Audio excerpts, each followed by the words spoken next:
আমাদের নবী সাল্লাল্লাহু আলাইহি ওয়াসাল্লাম তার মেয়ে ফাতিমা রাদিয়াল্লাহু আনহাকে বলছেন, হে ফাতিমা, হে আমার কলিজার টুকরা মেয়ে, হে আমার কলিজার টুকরা মেয়ে, তুমি শোনো, পৃথিবীতে আমার কাছে যা চাওয়ার তুমি চেয়ে নাও, পরকালে আমি তোমার কোনো হেল্প করতে পারছি না। অথচ আমরা জানি নবী সাল্লাল্লাহু আলাইহি ওয়াসাল্লাম সবার জন্য কি করবেন? সুপারিশ করবেন, সেটা অন্য বিষয়। তোমাকে তোমার হিসাব একাই দিতে হবে, নবী সাল্লাল্লাহু আলাইহি ওয়াসাল্লাম এটা বলছেন।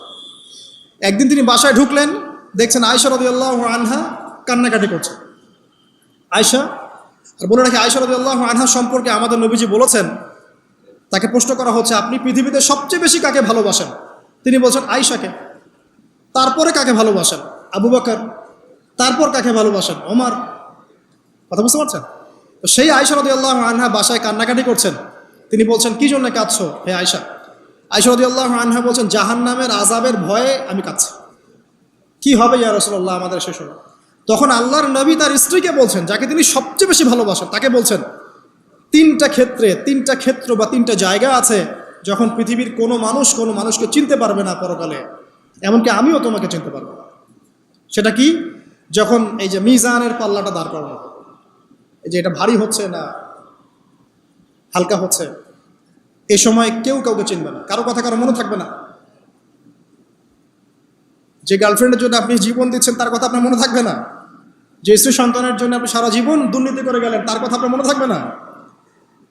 এমনকি যে স্ত্রীর কাছে আপনি অনেক প্রেমময় স্বামী, সেও আপনার কথা মনে রাখবে না যখন মিজানের পাল্লাটা উঁচু করা। দুই, যখন আমল নামা ছুড়ে দেওয়া হবে, আমল নামা এভাবে উন্মুক্ত করে ছুড়ে দেওয়া হবে, ইকরা কিতাবাক, তুমি আজকে তোমার কিতাব পড়ো, ওয়া কাফা বিনাফসিকা আল-ইয়াওমা আলাইকা হাসিবা, আজকে তুমি নিজেই তোমার নফসের হিসাব নেওয়ার জন্য যথেষ্ট। এই সময় আয়েশা আমি তোমার কথা মনে রাখতে পারবো না। একটা হচ্ছে যখন মানুষ পুলসিরাত পার হবে, তখন কেউ কারো কথা মনে রাখতে পারবে না। এখান থেকে শিক্ষা কি? নূহ আলাইহিস সালামের পরিবারের সদস্য হয়েও তারা আল্লাহর আনুগত্য না করার কারণে জাহান্নামে যাচ্ছেন। লূত আলাইহিস সালামের পরিবারের সদস্য হয়েও ঈমান না আনার কারণে তারা কি করছেন? জাহান্নামে যাচ্ছেন।